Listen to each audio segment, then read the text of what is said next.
کچھ مفسرین نے لکھا اللہ نے مشورہ کیا تھا فرشتوں سے وَإِذْ قَالَ رَبُّكَ لِلْمَلَائِكَةِ إِنِّي جَاعِلٌ فِي الْأَرْضِ خلیفہ، لیکن کچھ مفسرین کہتے ہیں کہ اللہ کو ضرورت نہیں فرشتوں سے مشورہ کرنے کی. اللہ نے فرشتوں سے مشورہ نہیں کیا، بلکہ رب نے انہیں آگاہ فرمایا تھا کہ میں لگا ہوں زمین پہ اپنا نائب بنا، میں خلافت دینے لگا ہوں زمین پہ. اب یہ تو دینے والے کی مرضی ہے نا اس نے کس کو دینی ہے، یہ تو دینے والے کی مرضی ہے نا اس نے. تو کچھ لوگ کہتے ہیں کہ دینے والے سے زیادہ ہمیں پتہ ہے. تو فرشتوں کو بھی یہ اجتہادی خطا ہو گئی، کہنے لگے یا اللہ اسے نہ بنانا، یہ فساد کرے گا، یہ خون ریزیاں کرے گا. تو اللہ نے فرمایا جو میں جانتا ہوں وہ تم. اللہ اکبر.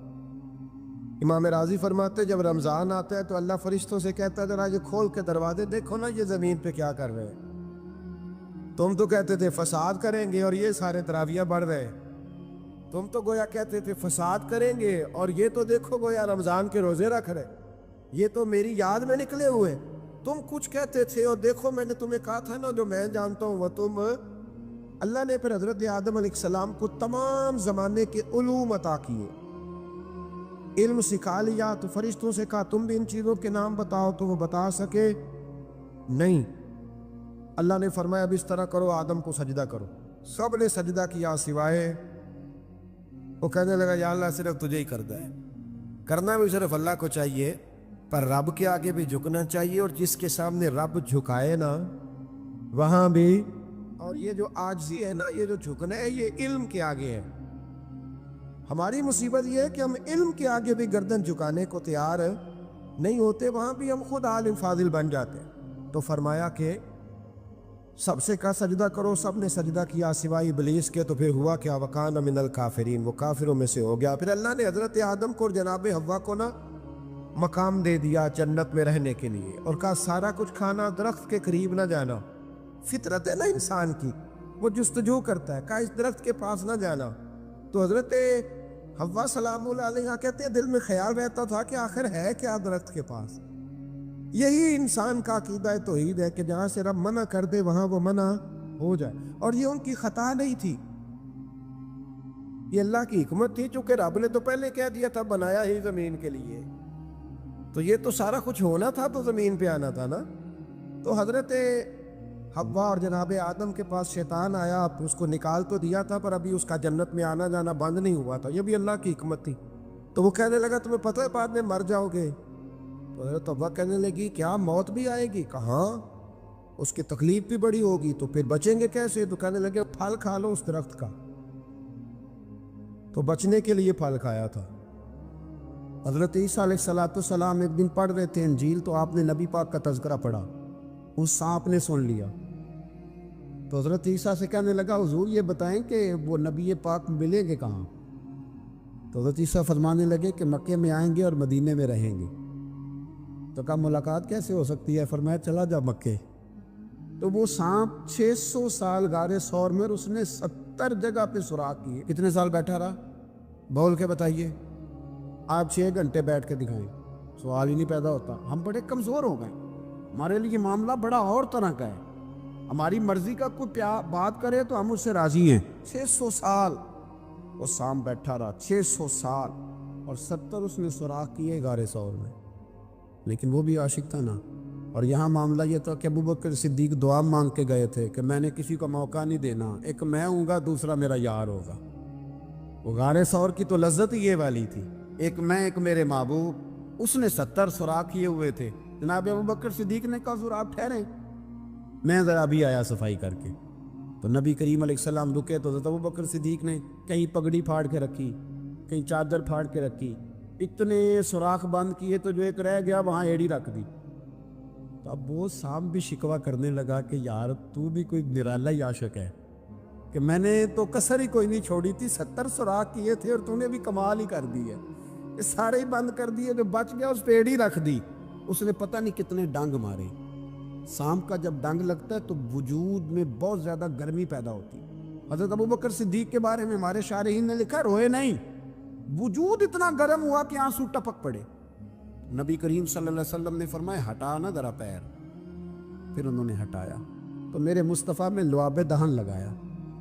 حضرت ابراہیم ابن ادہم رحمت اللہ علیہ بادشاہ وقت تھے، اللہ سے بڑا پیار تھا۔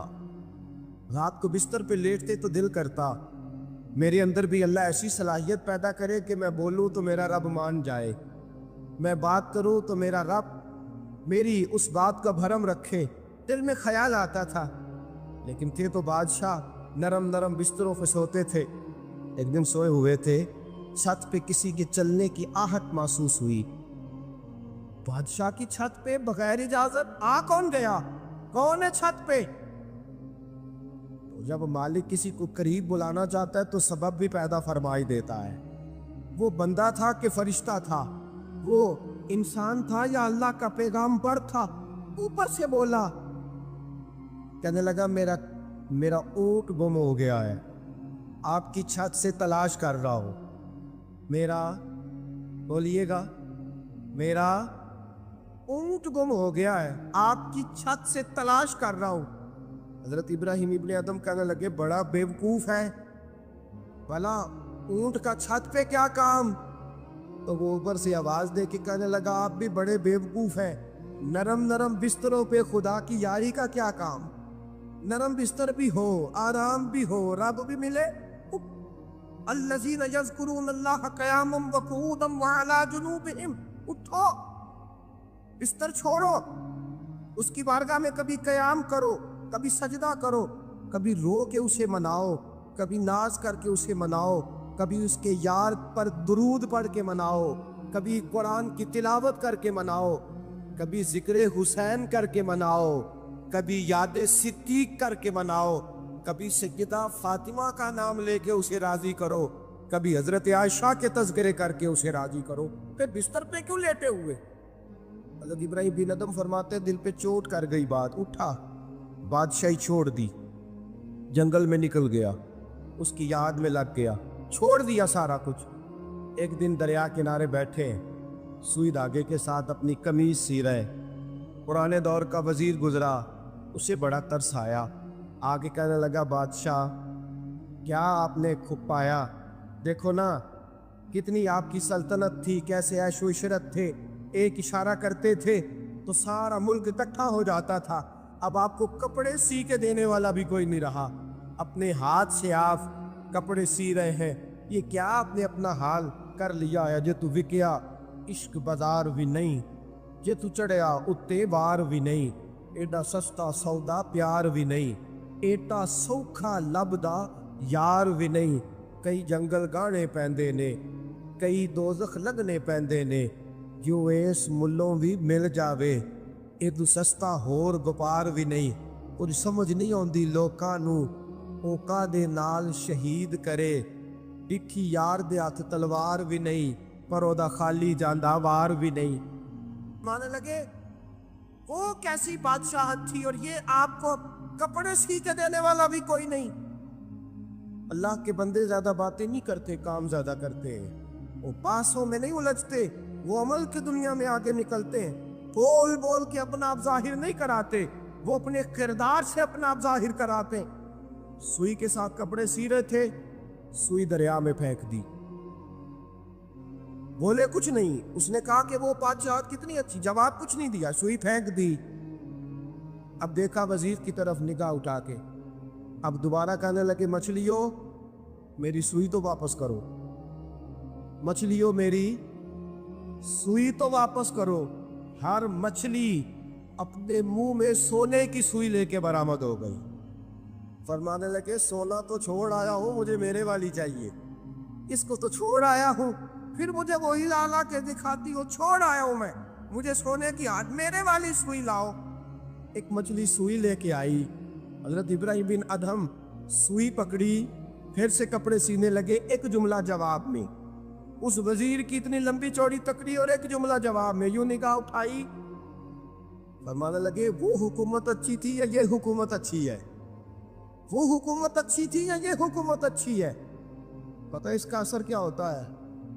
کردار دکھانے کا، کردار دکھانے کا، خدا کی محبت دکھانے کا۔ حضرت ابراہیم بن ادم فرمانے لگے اس وقت تو دنیا میری ڈر کے بعد مانتی تھی، اب اللہ سے پیار کیا ہے تو اللہ نے ساری مخلوق کے دلوں میں میری محبت پیدا فرما دی۔ اب لوگ مجھ سے محبت کرتے ہیں اس لیے کہ میں نے اللہ سے پیار کیا ہے، اس نے سارے میرے فرما بردار بنا دیے ہیں۔ پتہ اس کا اثر کیا ہوتا ہے؟ وزیر نے کیا کیا، گھوڑے سے اترا اور ساتھ جو نوکر تھا اس کو کہنے لگا یہ گھوڑا واپس محل میں لے جاؤ، مجھے بھی وہ والی بادشاہی نہیں چاہیے، یہ والی بادشاہی چاہیے، میں بھی یہ والی بات۔ میرے عزیز تو کہاں کھویا پھرتا ہے؟ حضرت جابر بن عبداللہ رضی اللہ تعالی عنہ، بخاری مسلم ہے، کہتے ہیں جب خندق کی جنگ ہو رہی تھی نا، غربت بڑی تھی، قحط بڑا تھا، صحابہ پریشان تھے، دو دو تین تین پتھر پیٹ پہ باندھے ہوئے۔ میں حضور کو دیکھ کے گھر آیا تو زوجہ سے کہا بھلی مانس کچھ ہے کھانے کی؟ کہنے لگی تھوڑے سے جو ہیں۔ تو میں نے کہا پیسوں کی تو کتنی روٹیاں بنے گی؟ کہنے لگی 2-3، 4 بن جائیں گی۔ کہنے لگے سالن؟ تو زوجہ کہنے لگی اگر وہ بکری کا بچہ ذبح کرو تو 3-4 بندوں کا سالن بھی بن جائے گا۔ کہتے میں نے اسے ذبح کیا، بیوی سے کہا تو جاؤ پیس۔ کہتے میں نبی کریم کی بارگاہ میں حاضر ہوا صلی اللہ علیہ وسلم، حضور کی خدمت میں۔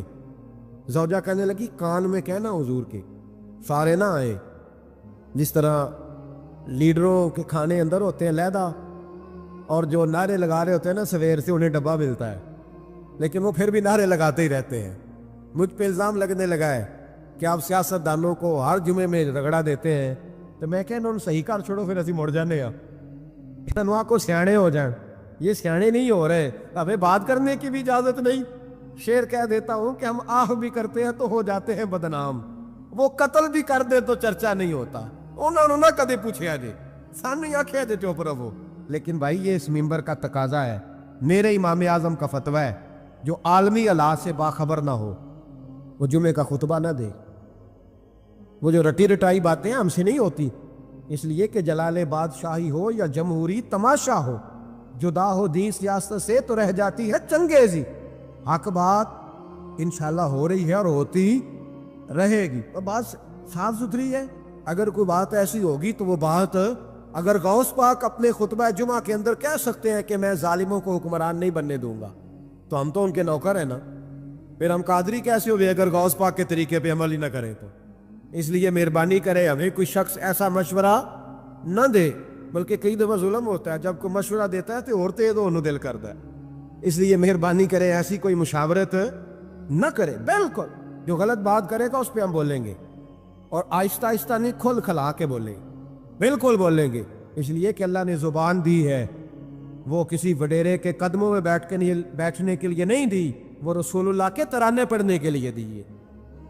ترانے پڑھنے، اگر حضرت بلال رسیوں میں بند ہو کے اور ابو لہب اور عتبہ اتیبہ اور عبداللہ بن جدان اور امیہ بن خلف جیسے لوگوں کے بیچ کھڑے ہو کے کہہ سکتے ہیں نہیں بات جو سچی ہے وہ کی جائے گی، تو ہم ممبر رسول پہ بیٹھ کے نہیں کہہ سکتے؟ اپنے بھی خفا مجھ سے ہے، بیگانے بھی ناخوش، میں زہر حلال کو کبھی کہہ نہ سکا کن، میں کہتا ہوں وہی بات سمجھتا ہوں جسے حق نے ابلائے مسجد ہوں میں توحید کا فرزند۔ اس لیے کوئی شخص اس نہ سمجھے، ہاں یہ بات علیحدہ ہے کہ ہمارا سیاسی ایجنڈا کوئی نہیں، ہمارا ایجنڈا رسول اللہ کی نوکری ہے صلی اللہ علیہ، سیاسی ایجنڈا کوئی نہیں۔ اللہ کے وقت کی محبت تو سیاست کا چلن چھوڑ دیا، ہم اگر عشق نہ کرتے تو حکومت کرتے، وہ بات علیحدہ ہے۔ بہرحال عام دام پر سر مطلب، حضرت جابر بن عبداللہ رضی اللہ تعالیٰ عنہ کہتے ہیں زوجہ نے کہا کان میں کیا نام، میں نے کان میں جا کے کہا حضور 2-4 بندوں کی روٹی ہے، آ جائیں کھانا کھا لیں۔ وہ والا رنگ نہیں تھا نا کہ لیڈروں کا کھانا اور کارکنوں کا کھانا چلو اور گل کر لینے، پیران دی یخنی تے روٹیاں پہ ہو کے کہندے حضرت جی بیمار نے تے مرید لنگر کھانے دے شفا ہے، تے میں کہا تم ہی کھا مار تینوں بھی شفا ہو جائے گی، تو اپنے لیے تے چوری پکائی اندر، یہ رنگ وہاں نہیں تھا۔ میرے نبی پاک سید عالم صلی اللہ تعالی علیہ وسلم کے کان میں کہا حضور 4-5 بندوں کی روٹی ہے، حضور باہر نکلے خندق سے، باہر نکل کے فرمایا چلو بھائی سارے، جابر نے کھانا پکایا ہمارا۔ حضرت جابر کہتے میں نے دوڑ لگائی گھر آ گیا، اور میں نے کہا تجھے تیری مار ہوئے، حضور تو 1000 سے زیادہ بندہ لے کے آ رہے، تو کہتی تو نے کہا نہیں تھا نبی پاک سے 4-5 بندوں کا ہے۔ حضرت جابر کی زوجہ کا عقیدہ سنو، کہنے لگے میں نے تو کان میں کہا تھا، دوسرے نے سنا بھی نہیں، وہ تو حضور نے کہا سارے چلو، تو کہتے ہیں زوجہ مجھے تسلی دینے لگی، کہنے لگی بس پھر جو نبی آ رہے ہیں وہ انتظام بھی کرائیں گے، جو آ رہے ہیں وہ انتظام بھی کرائیں گے۔ کیا کہا مولانا حسن رضا نے؟ قلم توڑ دیے، کہنے لگے آج جو عیب کسی پر نہیں کھلنے دیتے، آج جو عیب کسی پر نہیں کھلنے دیتے، ارے کب وہ چاہیں گے میری حشر میں رسوائی ہو، دل میں ہو یاد تیری کوچائے تنہائی ہو، پھر تو خلوت میں عجب انجمن آرائی ہو۔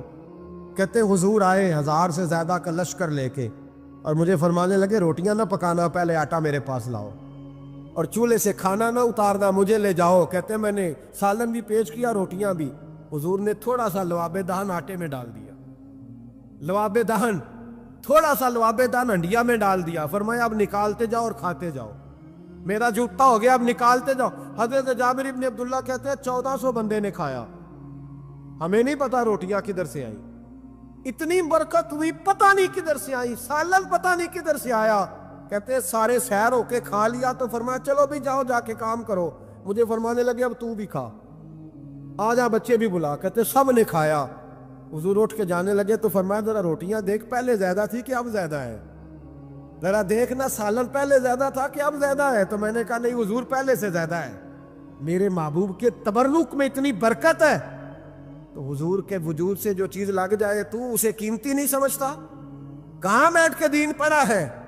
یا ہمیں سمجھا لے یا پھر ہم تجھے سمجھائیں، صحیح تینوں سمجھائیے تو صحیح کر کے سمجھائیے۔ ان لوگوں کو گمراہ کرتے ہو، اتنا غلط نظریہ، اس قدر غلط ہو۔ میں نا غار ثور پہ چڑھنے لگا تو مجھے وہاں ایک نیچے صاحب مل گئے، کہنے لگے اتھے کی لین چلے ہو؟ میں کہ تینوں اسی اتھوں میں نہیں پوچھ کے آیا جدو کرو آئے ہیں، اتھوں میں نہیں تینوں پوچھنا بے لیا، تو غلط فہمی دا شکار ہے۔ کہنے لگا وہ تو حضور تو کام سے گئے تھے، آپ کو کیا کام ہے؟ میں کہ ایسے لئے ٹائم نہیں تیرے نال گل کرن دا، اس وجہ سے کہ سانوں تے غار ثور پہ یاد آؤندی ہے۔ اور واپس آ گئے، عام آدمی تھا، خیر وہ کہیں سے آیا ہوا تھا، اردو بولتا تھا۔ تو میں ایک عمرہ کرنے کے لیے جارانہ سے واپس آیا تو طواف ہم کر رہے تھے، وہ بھی مجھے نظر آ گیا دوڑتا ہوا، میں انہوں آواز مار لی، میں کیا حضرت حاضرہ تے پانیاں سے دوڑیا سن تو کا تو چھالا ماری پھر دے او بیائی کولر تے جا بھی آرام کر جا کے، کہندے نہیں انہاں دی ادا تے ادا کرنی ہے۔ تو میں کہ اگر تو حضرت حاجرہ دی ادا کرنی تے اسی حضرت ابوبکر صدیق دی ادا کرنی۔ عجیب آدمی ہے بھائی تو، عجیب بات ہے، لوگوں کا فلسفہ اپنا اپنا، اور پھر پکڑے ہم کہ اس بندے کو جو جواب نہ دے سکے۔ ایسا نہ کرو، یہ زیادتی ہے، امت کو اکٹھا کرو، اتفاق۔ یہ مجھ سے سوال کئی جمعے سے ہو رہا تھا، میں اصل میں نا ان موضوعات کو چھیڑتا نہیں، میری طبیعت اور ہے، لیکن کوئی بندہ یہ نہ سمجھے کہ ہمیں جواب نہیں آتا۔ یہ سوال اٹھا تھا، کوئی یہ نہ سمجھے کہ ہمیں جواب اللہ کے فضل سے، اللہ کے فضل سے۔ یہ قرآن مجید پڑھا ہے، یہ مسجد ہے، یہ جمعے کا دن ہے، ہم بات صرف وہ کرتے ہیں جس میں ضمیر اجازت دیتا ہے، اس لیے کہ سدا تو نہیں نہ رہنا، پتہ نہیں صبح اٹھ سو کے اٹھنا ہے کہ نہیں اٹھنا، تو قوم کو گمراہ کر کے دین کے نام پہ جانا کدھر ہے؟ اس لیے بھائی خیال ہوتا ہے کہ تم لوگوں کو خراب نہ کرو، ہم تو چاہتے ہیں امت اکٹھی ہو جائے، لیکن یہ ظلم کرتے ہو، جب چھیڑو گے کسی کو تو پھر تو اس کا حق بنتا ہے نا وہ بولے، پھر چھیڑا جاتا ہے۔ تھوڑے دن ہوئے حضرت علیمہ سعدیہ کا سارا گھر گرا دیا، بلڈوزر چلا دیا، کہنے لگے یہاں لوگ آتے ہیں تو شرک ہوتا ہے۔ اور میں نے کہا جہاں اللہ کریم نے توحید پھیلانے کے لیے رسول کو بھیجا، 4 سال جہاں نبی پاک رہے وہاں کیسے شرک ہو سکتا ہے؟ کس طرح کی تو بات کرتا ہے؟ بہرحال جہاں میرے نبی پاک بیٹھ جائیں وہ جگہ برکت والی ہو جاتی، اس جگہ کو چومنا مسلمان کا ایمان ہے، اس جگہ پہ سجدہ کرنا مسلمان کا ایمان ہے، اس جگہ بیٹھ کے تبرک حاصل کرنا یہ مسلمان کا۔ میں تو پہلی دفعہ ریاض الجنت میں داخل ہوا تو میرے ساتھی کہنے لگے کیا ہوا؟ میں کہا ادھر آؤ، لوکاں نو اگے جا کے ملنی، سانو ایتھے ہی لب گئی جے، روضۃ من ریاض الجنہ، بار حدیث لکھی ہے، حضور نے فرمایا جو یہاں آ گیا وہ جنت میں آ گیا۔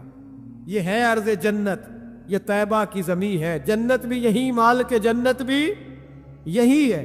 ایک بات اور کرنی ہے، بڑی ضروری ہے، میری بھی اور آپ کی بھی ذمہ داری ہے، اس کو بھی ضرور کرنا چاہتا ہوں، سن لیں۔ محمود غزنوی نا گزر رہے تھے، یہ آپ نے نا میری طرف دیکھنا ہے، یہ بات سنتے ادھر دیکھو، خاص اہم مسئلہ ہے، اس پر بڑا ضروری ہے آپ کا متوجہ رہنا۔ محمود غزنوی کہتے ہیں میرے دل میں خیال آیا کرتا تھا ہمیشہ کہ میں واقعی سبکتگین بادشاہ کا بیٹا ہوں یا معاذ اللہ میرا باپ کوئی اور ہے، اور ایک خیال مجھے آتا تھا کہ قیامت واقعی قائم ہوگی، شک رہتا، اور تیسرا میرے دل میں خیال آتا تھا کہ یہ مولوی بیچارے کمزور سے ہوتے ہیں، تو حدیث پاک میں آتا ہے کہ علماء نبیوں کے وارث ہیں۔ تو یہ واقعی حدیث سچی ہے یا مولویوں نے اپنی شان کے لیے بنا لی ہے؟ کہتے شک تھے تین، میں کہتا نہیں تھا کسی سے، پر دل میں رہتے تھے۔